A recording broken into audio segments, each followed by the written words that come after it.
আসসালামু আলাইকুম রহমতুল্লাহ।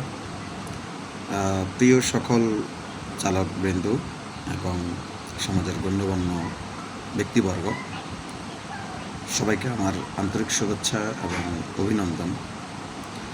সবাইকে অভিনন্দন জানিয়েই আমার ভিডিওতে কিছু কথা বলার জন্য আমি উদ্যোগ নিয়েছি। আশা করি আমার কথাতে যদি কোনো ভুল ত্রুটি হয়ে থাকে ক্ষমাসুন্দর দৃষ্টিতে দেখবেন। আজকে যে বিষয়টা আমি বলতে চাচ্ছি সেটা হচ্ছে আমাদের দেশে গাড়ি দুর্ঘটনা প্রায়শই বেড়ে চলছে। সেটা হোক মোটরসাইকেল, ট্রাক, বাস, সিএনজি। এই চারটি পরিবহন বা রাস্তায় চলে এমন গাড়ি, চারটি গাড়ি সবচেয়ে বেশি দুর্ঘটনার সম্মুখীন হচ্ছে। হয়তো মোটরসাইকেল ট্রাকের নিচে বা বাসের নিচে পড়ে যাচ্ছেন, বা সিএনজি বাসের নিচে চলে আসছেন। এর আসলে যে মৌলিক কারণগুলো আমি সেগুলোই তুলে ধরার চেষ্টা করছি। যদিও আমি প্রফেশনাল কোনো ভিডিও তৈরিকারক নয়, তাই আমার ভিডিওটা হয়তো সুন্দর নাও হতে পারে, তবে আমি কোনো লাইক কমেন্ট বা ফেমাস হওয়ার জন্য এই ভিডিওগুলো করছি না। আমার কিছু কথা যেগুলো প্রয়োজন আমি মনে করি সেটাই তুলে ধরছি। সর্বপ্রথমে আসবো মহাসড়ক নিয়ে। মহাসড়কে যেসব বাস দুর্ঘটনার সম্মুখীন হন তার পেছনে বর্তমানে যে দুটি বিষয় সবচেয়ে বেশি কাজ করে সেটা হচ্ছে যাত্রী। প্রথম নাম্বার দায়ী যাত্রী। যাত্রীদের কারণেই একজন চালক উদ্বুদ্ধ হয় গাড়ি ওভার স্পিডে চালানোর জন্য। কেননা পেছনের গাড়ি যদি একটি গাড়িকে যদি আপনার ওভারটেক করে, তখন যাত্রীরা ওই ড্রাইভারকে বিভিন্ন রকমের কথা বলে ছোট করার চেষ্টা করে। তখন ড্রাইভার দ্রুতগতিতে চালানোর জন্য উদ্বুদ্ধ হয়, সেখানে ঘটে বিপত্তি। দ্বিতীয় নম্বর কারণ হচ্ছে আমাদের বর্তমানে যেসব চালক টিকটকের সাথে জড়িত, ফেমাস হওয়ার জন্য, লাইক কমেন্ট পাওয়ার জন্য একটি ঝুঁকি নিয়ে 40 জন যাত্রীকে নিয়ে যারা টিকটক বানান, এক্ষেত্রে কিন্তু যাত্রীরা দায়ী। কারণ একটা ড্রাইভার ভিডিও বানাচ্ছে, যাত্রীরা কি সেটা দেখছে না? এই হলো বাস দুর্ঘটনার মৌলিক যে দুটি কারণ। তারপর ট্রাক। আমার ভিডিওটা হয়তো একটু লম্বা হবে, আমার মনে হয় এতে কোনো সমস্যা হবে না। যাই হোক, ট্রাক। আমরা জানি যে যখন আমরা লাইসেন্স নিতে যাই তখন আমাদেরকে প্রশ্ন করা হয় একটি গাড়ি কয়টি কারণে দুর্ঘটনার সম্মুখীন হয়। আমরা সেখানে শিখে আসছি একটি গাড়ি 3টি কারণে দুর্ঘটনার সম্মুখীন হয়। প্রথমত অদক্ষ চালক, দ্বিতীয় কথা সেটা হচ্ছে যান্ত্রিক ত্রুটি, তৃতীয়ত সেটা হচ্ছে অসচেতনতামূলক চলার কারণে, সেটা ড্রাইভার হোক বা পথচারী হোক, যেই হোক। এই 3টি বিষয়ের মধ্যে অসচেতনতামূলক রাস্তায় চলা মানে গাড়ি ড্রাইভ করা বা রাস্তায় চলা দুটোই সমান, দুটোই কিন্তু দায়ী। যারা রাস্তায় চলবেন তারাও দায়ী, এবং কি যারা আপনার অসচেতনতামূলক গাড়ি ড্রাইভ করবেন তারাও দায়ী। এই হচ্ছে আমাদের ইন্টারভিউ ছিল। আমরা এটা ওখান থেকে শিখে আসছি। কিন্তু আমাদের দেশে আরও কিছু জিনিস যোগ হচ্ছে, যেমন মহাসড়কে ট্রাক এবং বাস সবচেয়ে বেশি চলে। চট্টগ্রাম থেকে যখন ঢাকাগামী একটি ট্রাক বন্দর থেকে গাড়ি লোড করে যখন সে রাস্তায় বের হয় ঢাকার উদ্দেশ্যে, তার শরীরে একটু ক্লান্তি আসতেই পারে।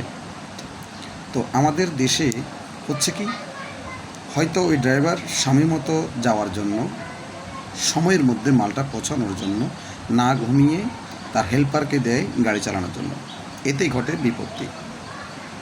হেল্পার অদক্ষ, তাই অবশ্যই বেশিরভাগ আমরা দেখছি যে হয়তো গাছের সাথে বা বৈদ্যুতিক খুঁটির সাথে বা হয়তো আপনার যে বাসের পেছনে, বা হয়তো এখন তো মুখোমুখি সংঘর্ষ হয় না, বেশিরভাগ খালেই পড়ে, খালে বিলে বেশিরভাগে আমরা দেখি, যার জন্য ট্রাক দুর্ঘটনার সম্মুখীন হয়। ট্রাক আরও একটি কারণে দুর্ঘটনার সম্মুখীন হয়, সেটা হচ্ছে যখন একটি বাসের সাথে যখন তার রেষারেষি তৈরি হয়। সেটা কী জন্য? আমরা দেখি থাকি যে যখন একটি ট্রাক, দুটি ট্রাক, মালবাহী দুটি ট্রাক যখন দুটো একই রাস্তায় চলে, ডানে এবং বামে একটি পরিবহন যাওয়ার কোনো রাস্তা থাকে না।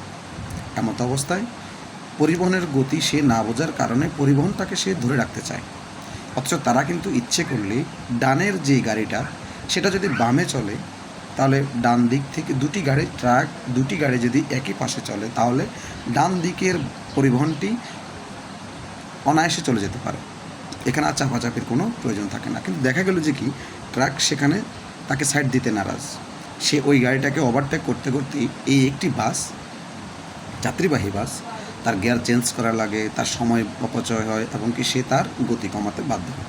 তখন অনেক সময় দেখা যায়, কারণ একই প্রতিষ্ঠানে সবাই ভালো লোক থাকে না, অনেক সময় ওই ড্রাইভার ওই ট্রাককে চাপ দেয়। চাপের ফলে হয় ট্রাকটা খালে পড়ে, না হয় সে বাসের পেছনে ধাক্কা মারে। এই আরেকটি কারণ, এটা ট্রাকের ক্ষেত্রে। তাহলে এক দায়ী হেল্পার, দুই দায়ী এই চাপাচাপি। 3 নম্বর যেটা দায়ী সেটা হচ্ছে ঘুম। আমি প্রথমে বলছি, একজন ড্রাইভার যখন বন্দর থেকে গাড়ি স্টার্ট করে তখন তার শরীরে ঘুম আসতেই পারে। তখন সময় মতো মালটি পৌঁছানোর জন্য সে ঘুম চোখে নিয়েই ড্রাইভ করতে বাধ্য হয়। সচেতনতার কারণেই সে চোখে ঘুম নিয়ে গাড়ি চালাতে বাধ্য হয়। যদি সে সচেতন থাকতো তাহলে সে অবশ্যই বলতো যে না, আমি ঘুমাবো, অতএব দুর্ঘটনার শিকার হয়। সিএনজি, আমরা বেশিরভাগ দেখে থাকি সিএনজি পরিবহনের তলেই সবচেয়ে বেশি পড়ে। কেন? সিএনজিতে 5 জন যাত্রী থাকে এবং সিএনজি চালক সহ 6 জন, যদিও সেটা অবৈধ। কিন্তু আমাদের দেশে এটাকে আমার মনে হয় এখানে আইন শৃঙ্খলা বাহিনী জড়িত আছে। কারণ আইন শৃঙ্খলা বাহিনীর চোখ ফাঁকি দিয়ে তো আর এটা হয় না। সবাই চোখে দেখে, ট্রাফিক সার্জেন্ট সবাই চোখে দেখে একটি সিএনজিতে 6 জন চালক সহ। ওরা কোনো পদক্ষেপ নেয় না, যদিও মাঝে মধ্যে একটা দুটাকে ধরে মামলা দেয় বা আপনার জরিমানা